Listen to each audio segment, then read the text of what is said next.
வணக்கம்மா. 11th standard மேத்ஸில் exercise 11.4ல் 5th சம். ஒருவருக்கு ஏற்பட்ட காயமானது -6/t + 2² cm² per நாள் 0 t <= 8 என்ற வீதத்தில் ஞாயிற்றுக்கிழமை முதல் காயத்தின் பரப்பு குறைகிறது. திங்கட்கிழமை அன்று காயப்பகுதியின் பரப்பு 1.4 cm² எனில் இங்கு t என்பது நாட்களை குறிக்கிறது. ஞாயிற்றுக்கிழமை அன்று காயப்பகுதியின் பரப்பளவு எவ்வளவாக இருந்திருக்கும்? இதே விதத்தில் தொடர்ந்து குணமாகி கொண்டிருக்கும் போது வியாழக்கிழமையன்று எதிர்பார்க்கும் காயப்பகுதியின் பரப்பளவு எவ்வளவு அப்படின்னு சொல்லிட்டு கேட்டிருக்காங்க. கொடுத்துருக்கிறத ஃபஸ்ட் எழுதிக்கலாம். காயம் அடிபட்டுடுச்சு ஒருத்தருக்கு. அந்த எந்த வீதம்ன்ற வார்த்தை எதுனா வீதத்தில் அப்படின்னு ஒரு வார்த்தை வந்துச்சுன்னா பை டிடின்னு அர்த்தம். அது நாள் கணக்குன்னு சொன்னாவே இங்கே டீன்னு கொடுத்துட்டாங்க. பை டிடி பரப்பளவு நம்ம என்ன சொல்லுவோம்? ஏன்னு சொல்லுவோம். அப்போ வீதம்னு ஒரு வரும்போது பரப்பளவு எந்த விதத்தில் குறைக்கிறது அப்படின்னு சொன்னால் டிஏ பை டிடி கொடுத்துருக்கிறது நான் எடுக்கணும். டிஏ பை டிடின்னு எடுக்கிறோம். ஓகேவா? நம்ம அடிப்பட்டோடனே சொல்லுவாங்க பாரு, 8ஓட 8 நாள் சரியாக போயிடும்னு சொல்லுவாங்க பாரு. அப்போ இது ஞாயிற்றுக்கிழமை தான் அடிப்படுது. ஸோ ஞாயிற்றுக்கிழமை 0, அடுத்த திங்கக்கிழமை 1, செவ்வாய்க்கிழமை 2, அது மாதிரி போயிட்டு 8 நாள் என்ன வருதுன்னு சொல்லிட்டு பார்க்கணும். திங்கட்கிழமை அன்றைக்கி பரப்பளவு எழுக்கணும்னா அது அடிப்பட்ட மறுநாள் ஞாயிற்றுக்கிழமை அடிப்படுதுன்னா திங்கட்கிழமை அன்றைக்கி எவ்வளோ பரப்பளவு இருக்குன்னு சொல்லிட்டு கொடுனா 1.4 cm² கொடுத்துட்டாங்க. அப்போ பரப்பளவு வேணும் அப்படின்னு சொன்னால் நமக்கு டிஏவிலேருந்து நம்ம டிஏவை இன்டகிரேட் பண்ணால் தான் நமக்கு ஏ கிடைக்கும். அதில் ஏக்கு பதிலாக இதை போட்டு சியினுடைய மதிப்பை கண்டுபிடிச்சணும். அப்புறம் வியாழக்கிழமை அன்றைக்கி எவ்வளோ காயம் இருக்கும் அப்படின்னு சொல்லிட்டு கேட்குறாங்க. ஓகே, இப்போ கொடுத்துருக்குற விவரங்களை அப்படியே எழுதிடலாம்.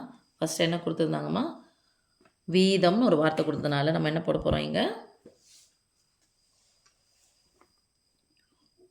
dA/dt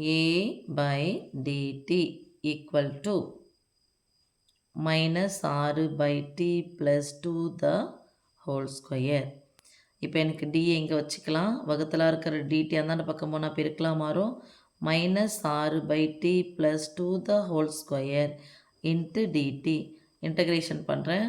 இன்டகிரேஷன் dt = 6 மைனஸ் வந்து 6 வந்து கான்ஸ்டன்ட்டு, மைனஸ் வெளியே எடுத்துடலாம்.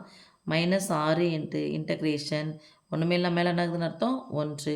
அது பையில் இருந்துச்சுன்னா நான் போடணும் மேலே, அடுக்கு வந்து மைனஸ் வந்துடுமா? பையில் அடுக்கிறது தான் மேலே வரும்போது மைனஸ் வந்துடும் அடுக்கு. t + 2² × dt. இப்போ இன்டகிரேஷன் ஃபார்முலாவை சரிங்க டிஏமா டிஏவை இன்டகிரேட் பண்ண என்ன சாமி கிடைக்கும்? ஏ கிடைக்கும். 6 அடுக்கு என்ன பண்ணணும்? 1 கூட்டணும். 1 கூட்டணும் அப்படிங்கிறது என்ன சாமி? ப்ளஸ்ஸாக இருந்தால் 1 கூட்டிகிட்டு ரைட் சைடு போக போகுது, மைனஸ் இருந்தால் லெஃப்ட் சைடு வரப்போகுது. So t + 2² -2 + 1 -2 + 1 + c. So a = -6 × t + 2² -1 வருமா? Plus C. Minus minus cancel ஆகிடுச்சு. எந்த ஒரு எண்ணையும் 1ஆல் வகுத்தா அதே எண் தான் கிடைக்கும். அடுக்கு மைனஸில் இருக்குது. ஸோ கீழே எடுத்துகிட்டு வந்துடலாம். So 1/t + 2 + c. அடுக்கு 1 போட்டாலும் 1 போட கட்டிய 1 தானே. ஸோ பரப்பளவு கிடச்சிச்சு. அங்கே டேஸ் வந்து எப்படி கொடுத்துருக்காங்கன்னு பாருமா. 0 t <= 8. இப்போ என்னைக்கு அடிப்படுது? ஞாயிற்றுக்கிழமை அன்றைக்கி அடிப்படுது. ஸோ சண்டே 0வா, மண்டே ஒரு நாள் ஃபஸ்ட்டு டீக்கு வந்து எடுக்கணுன்னா இதான் டீனுடைய count. So Tuesday second day, Wednesday third, Thursday வியாழக்கிழமை அன்றைக்கி 4, வெள்ளிக்கிழமை அன்றைக்கி 5வது நாள், சனிக்கிழமை அன்றைக்கி 6வது நாள், ஞாயிற்றுக்கிழமை அன்றைக்கி சண்டே 7வது நாள், மண்டே வந்து 8வது நாள். ஓகே, இப்போ இதில் கொடுத்துருக்கிறதுல ஃபஸ்ட்டு என்ன கொடுத்துருக்காங்கன்னா திங்கட்கிழமை அன்றைக்கி பரப்பளவு கொடுத்துட்டாங்க. எவ்வளோ கொடுத்துட்டாங்கன்னா 1.4 cm² கொடுத்துருக்காங்க. 1.4 cm². அப்போ பரப்பளவு கொடுத்துட்டாங்க அப்படின்னு சொன்னால் எதை கண்டுபிடிக்க போகிறோம்? சியை கண்டுபிடிக்கலாம். அப்போ 1 திங்கட்கிழமை அன்றைக்கி எத்தனாவது நாள்? ஃபஸ்ட்டு எடுத்தோன்னே அடுத்த நாளே. அப்போது 1. டீக்கு பதிலாக 1 போடலாமா? 6ஐ விட்டுட்டுக்கிறேன். 6 ஸோ 6 1 டீக்கு பதிலாக 1 1 + 3 + c = 6 × 1/2 போகிறது வர 3 போட்டோம். 1 + 2 நம்ம வரும் 3 + c. 1 3 3 2 3 6 நடுவில் பெருக்கல். ஸோ ப்ளஸ் 2 இந்தாண்ட பக்கம் வந்துச்சுன்னா -2. இங்கே ஏற்கனவே என்ன இருக்குது 1.4 இருக்கா, -2 ஈக்குவல் டு சி. இது தசமடியில் இருந்துச்சா, இது தசமடியில் எழுதணும். அப்போ தசமடியில் எழுதுனா அது என்னது 2.0ன்னு போடலாமா, 2.0. ஸோ 2லேருந்து தான் 1 கழிக்க முடியும். 2லேருந்து 1 கழிச்சா மீதி 1, 1லேருந்து 0.4 கழிக்கிறோம். அப்போ இல்லைனா இது தெரியல அப்படின்னு சொன்னால் போட்டுக்கோங்க. 2லேருந்து இங்கே 1 கொடுத்துட்டா இங்கே 1 ஆகிடும், இங்கே 10 ஆகிடும். 10லேருந்து 4 கழிச்சா 6, 1லேருந்து 1 கழிச்சா 0, பெரியனுடைய குறி minus. So 0.6 equal to C. இப்போ சியனுடைய மதிப்பு எடுத்துகிட்டு போயிட்டு இங்கே அப்ளை பண்ணிக்கலாம். This employs A equal to 6 × 1/t + 2 plus சிக்கு பதிலாக என்ன இருக்குங்க -0.6ன்னு இருக்குது. ஃபஸ்ட்டு என்ன கேட்குறாங்கன்னா, அடிப்பட்ட அன்றைக்கி எவ்வளோ காயம் இருக்கும்னு கேட்குறாங்க. அடிப்பட்ட அன்றைக்கி என்னைக்கு இது சண்டே. அப்போ சண்டேவில் டீனுடைய மதிப்பு என்ன பண்ணணும், 0 பண்ணணும்.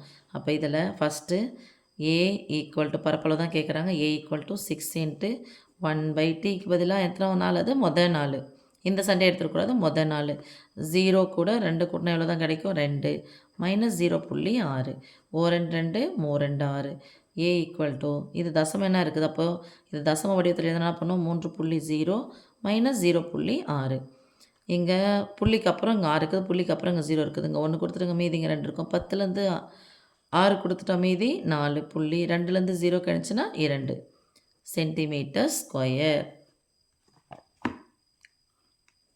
என்னைக்கு, ஞாயிற்றுக்கிழமை அன்னைக்கு பரப்பளவு. அடுத்தது வியாழக்கிழமை அன்னைக்கு கேட்குறாங்க. ஸோ வியாழக்கிழமை அன்னைக்கு, வியாழக்கிழமை எத்தனாவது நாள்னு பாருங்கள், ஃப்ரைடே, இது தேர்ஸ்டே, 4வது நாள். அப்போ டீக்கு பதிலாக என்ன போட போகிறோம், 4ன்னு போட போகிறோம். ஏவில் கொண்டு போய் போட்டுக்கலாமா, நான் இங்கே போட்டுக்கிறேன். ஏ ஈக்குவல் டு 6 × 1/tக்கு பதிலாக 4 + 2 -0.6 ஈக்குவல் டு 6 × 1/4 கூட 2 சேர்த்தா 6 -0.6 ஈக்குவல் டு நடுவில் பெருக்கல், குறுக்க கேன்சல் பண்ணலாம். இங்கே என்ன இருக்கும் 1 -0.6. இதே தசம எழுதுனா 1.0ன்னு போடலாமா. இங்கே கொடுத்துடலாம், இங்கே என்ன ஆகிடும் 0 ஆகிடும். 10ல் 6 கழிச்சு எத்தனை வரும், 4. 10ல் 6 கழிச்சா 4.0 cm². இது அன்னைக்கு வியாழக்கிழமை அன்னைக்கு. அதே மாதிரி எத்தனை நாள் கொடுத்தாலும், எந்த நாள், ஒரு வேளை புதன்கிழமை கேட்குறாங்களே அப்படின்னு சொல்லிட்டு தான் எந்த டீக்கு பதிலாக எத்தனாவது நாள்னு சொல்லிட்டு வச்சு நம்ம அந்த பரப்பளவு கண்டுபிடிக்கணும். ஓகேம்மா, தேங்க்யூம்மா.